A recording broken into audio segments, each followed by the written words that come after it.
politics of the moment or the audience that we're talking to. Now, I didn't just start criticizing unfair trade deals like NAFTA because I started running for president.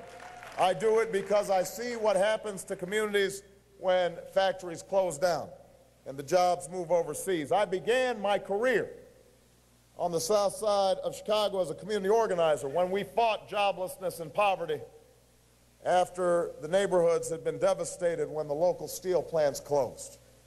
I won't stand here and tell you that we can or should stop all trade or free trade, but I won't stand here and tell you that I'm going to accept an America where we do nothing to help our workers who have lost jobs and opportunities. We are going to end those tax breaks for companies who ship our jobs overseas when I'm president. We'll help working families who are struggling in this economy by ending the Bush-McCain tax cuts for the wealthy and putting a middle-class tax cut worth $1,000 into the pockets of working families who make less than $75,000 a year, 95% of America's workers.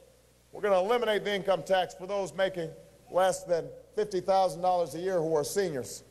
And we'll have struggling homeowners get a break, a tax credit that covers 10% of their interest on their mortgage because our economy is out of balance. It is unfair. I believe in the free market and I believe in capitalism. But I don't believe in CEOs making more in 10 minutes than ordinary workers make in an entire year, and the CEOs getting a tax break, and the workers left holding the bag. There's something wrong with that, and I will change it when I'm President of the United States of America.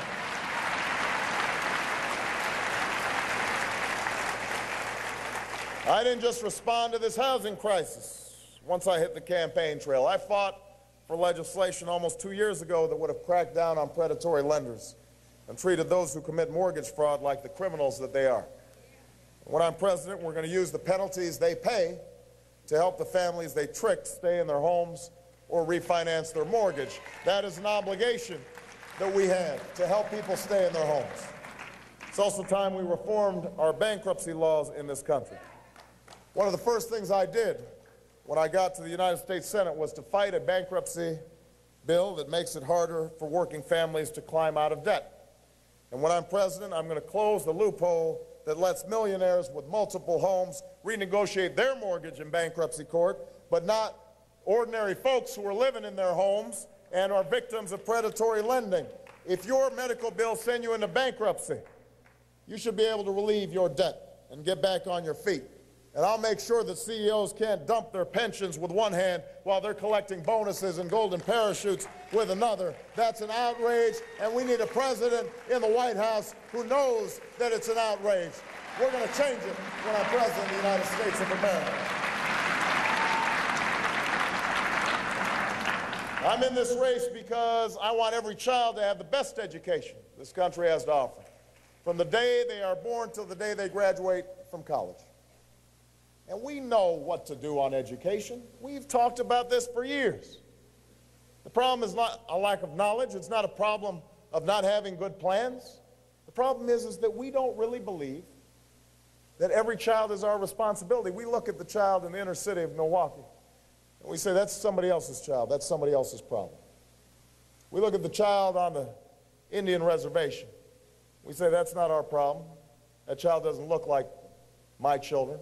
That's somebody else's problem.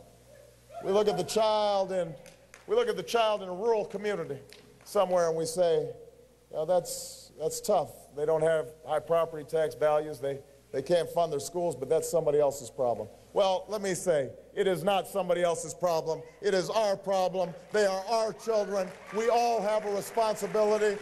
That's the ethic we need in this country to lift every child up